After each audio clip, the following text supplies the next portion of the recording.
Welcome to cook with Nazia Rehan vlog में खुश आमदीद। सबसे पहले रबी अव्वल की सबको मुबारकबाद। अल्लाह पाक जो है वो रबी अव्वल के महीने के सदक़े सबकी रिस्क में इजाफ़ा करें और मुश्किलात को दूर करें और सबको अपने घर में खुश और आबाद रखें, आमीन। जी, आज हम लेकर आए हैं मज़ेदार सी रेसिपी जिसका हमने ज़िक्र किया है। उल्टे पुल्टे की ये रेसिपी है जो इंडिया पाकिस्तान में बहुत शौक़ से और मज़े से खाई जाती है। चलते हैं रेसिपी की तरफ। हमने लिया है 1 प्याली बेसन, इसको छान के रख लिया था। बेसन जो है वो ज़्यादा पुराना इस्तेमाल नहीं करिएगा, फ्रेश बेसन होगा तो ये आपके उल्टे पुल्टे बहुत अच्छे बनेंगे। 1 प्याली बेसन में हमने डाल दिया है 1 टीस्पून नमक, 1 टीस्पून पिसी हुई मिर्चें और इसमें शामिल करेंगे हम हाफ़ टी स्पून पिसा हुआ सफ़ेद ज़ीरा है, ये भुना हुआ।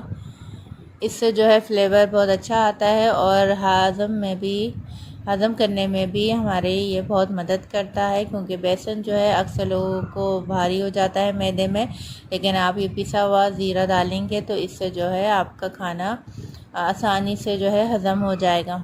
और हम जो इसका पानी ऐड करेंगे तो पानी इतना ऐड करेंगे जो ये मिक्सचर हमारा ना गाढ़ा हो ना पतला हो।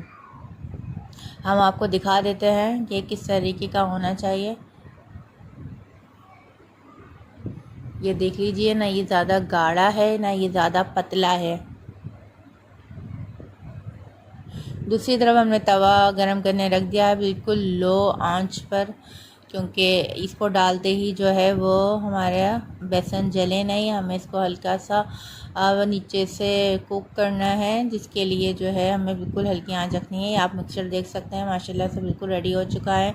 नमक मिर्च और सफ़ेद ज़ीरा जो हमने इसमें डाला था वो मिक्स कर लिया है। और ये मसाले के लिए हमने प्याज पीस ली थी, 2 अदद प्याज हैं, इसको ब्लेंडर कर लिया है। अब चलते हैं उल्टे पुल्टे को हम फ्राई करना है, किस तरीके से हम इसके पीसेस बनाते हैं। हमने सबसे पहले तवे पे जो है ऑयल पूरा ग्रीस कर लिया है, ताकि जो हम बेसन डालेंगे तो ये चुपके नहीं और बहुत ज़बरदस्त से ये फ्राई होंगे।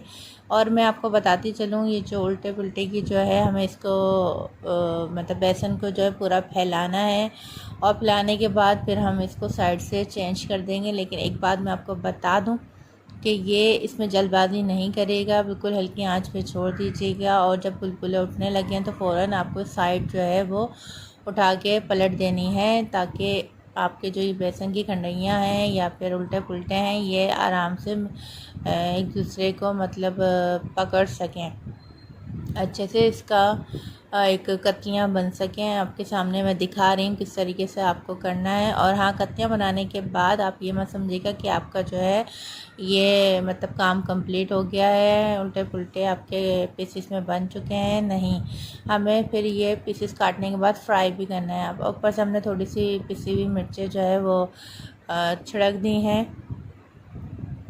अब देख सकते हैं मैं कितनी आसानी से इसको बिल्कुल हल्का हल्के हाथों से चेक कर रही हूँ कि ये नीचे से जो है हमारा फ्राई हो चुका है। ऑयल आप देख चुके हैं मैंने कितना डाला था। पहले मैं नीचे से जो है सारे तवे से इसको हटा दूँगी और फिर उसके बाद मैं इसको पलट दूँगी। ये देखिए, इस तरह मैंने पलट दिया और ऐसे ही दूसरी तरफ से भी मैं इसको इसी तरह पलट दूँगी। अब इसको हम फ्राई करेंगे, क्योंकि तवे में अभी भी ऑयल मौजूद है और इसी ऑयल में हमें इसको अच्छे से फ्राई करने हैं। कुछ लोग तो इसको कच्चा ही खा जाते हैं, क्योंकि इसकी जो खुशबू और क्रिस्पीपन होता है वो बहुत ज़बरदस्त होता है। फिर उसके बाद जो बचता है उसका हम बनाते हैं ग्रेवी। अब ऐसे भी इसको ट्राई कीजिए, चाय के साथ खाइए, जैसे कि अक्सर लोग पकोड़े बनाते हैं, ये उसके हिसाब से भी बेस्ट है। अब आप देख सकते हैं कि ये मैंने दोनों तरफ से इसको गोल्डन फ्राई की तरीके से कर लिया है। कलर बिल्कुल चेंज हो चुका है। ये साइड्स अलग हटेंगे तो इसमें जो है आप परेशान मत होइएगा, या बाद में सालन में ऐड कर सकते हैं, इसको ज़ाया नहीं करिएगा। रिस्क जो है आप हमेशा कोशिश करें कि आपका रिस्क ज़ाया ना हो और उतना ही बनाएं जितना आपके खाने में इस्तेमाल हो सके। अब दूसरे तरफ हमने ले लिया है एक बर्तन में हमने डाल दिया है 2 खाने के चमचे ऑयल। ऑयल डालने के बाद हम डाल देंगे गरम मसाला, 2 काली मिर्चें, 2 लौंगे और 1 दालचीनी का टुकड़ा। अब इसमें हमने डाल दी है एक प्याज जो आपको दिखाई थी पीस के, 2 प्याज़ें ली थी हमने मीडियम साइज़ की, उसको पीस लिया है। पीसने के बाद हमने इसको डाल दिया है। अब इस प्याज का वही हमेशा की तरह जो मैं आपको बताती हूँ कि कच्चापन दूर करना बहुत ज़रूरी होता है। अगर ये हम नहीं करेंगे तो हम मसाला ऐड करने के बाद एक अजीब सी एक स्मेल सी आएगी जो खाने में मज़ा नहीं देती है। हम उसको भूनते जाएंगे। लहसुन अदरक भी हमने इसमें ऐड कर लिया था 1 टीस्पून, वो भी हमने डाल के भून लिया था। अब इसमें हमने डाला है एक बड़ा साइज़ का टमाटर है, नमक है, मिर्चें हैं, वही नमक भी ज़रूर डालिएगा। मिर्चें 1 टीस्पून डालिएगा और हल्दी हमने ½ टीस्पून डाली है। पिसा हुआ धनिया भी हमने 1 टीस्पून लिया है, क्योंकि ये जो मैं उल्टे पुल्टे बनाने जा रही हूँ ये 4 लोग आसानी से सर्व कर सकते हैं।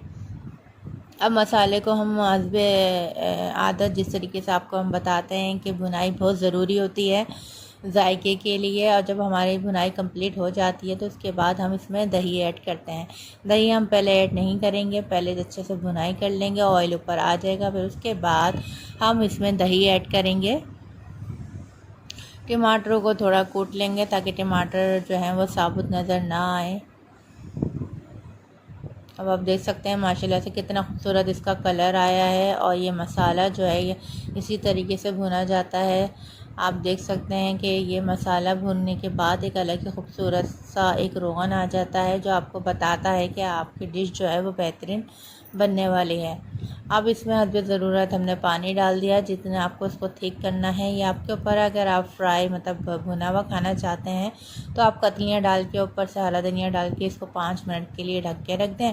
और सूखी ये जो मैं आपको दिखा रही हूँ सूखी हुई मेथी डालूँगी इसमें, ये ऑप्शनल है। अगर आप ना डालना चाहें तो सिर्फ हरा धनिया डाल सकते हैं और फिर इसको आप खा सकते हैं आसानी से। अब मैंने जो है वो पहले सूखी मेथी डाल दी है। अब इसके ऊपर फिर मैं डालूँगी कतले वही उल्टे पुल्टे जो बेसन के हमने बनाए थे वो हम 1 बाय 1 डाल देंगे। इसको हिलाएंगे। इसका ख़्याल रखिएगा कि ये टूटे ना, और मैं इसलिए और ज़्यादा ख्याल रख रही हूँ कि मुझे आपको दिखाना है, क्योंकि ये कतले ऐसे ही साबुत एज इट इज़ आपको नज़र आएंगे तो हमारी रेसिपी में थोड़ी सी अच्छी सी जान पड़ जाएगी, जो आपको शायद पसंद आ जाए मेरी कोशिश।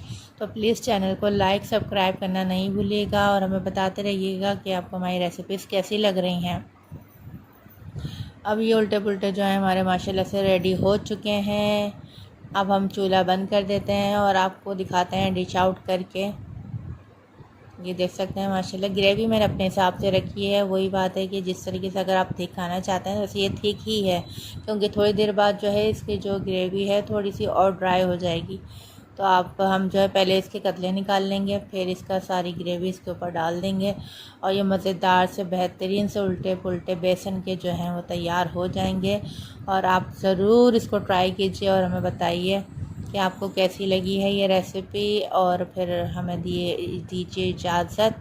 दुआ में याद रखिएगा। मिलते हैं फिर अगली रेसिपी में। अपना बहुत सा ख्याल रखिएगा। अल्लाह हाफिज़, फ़ी अमान अल्लाह।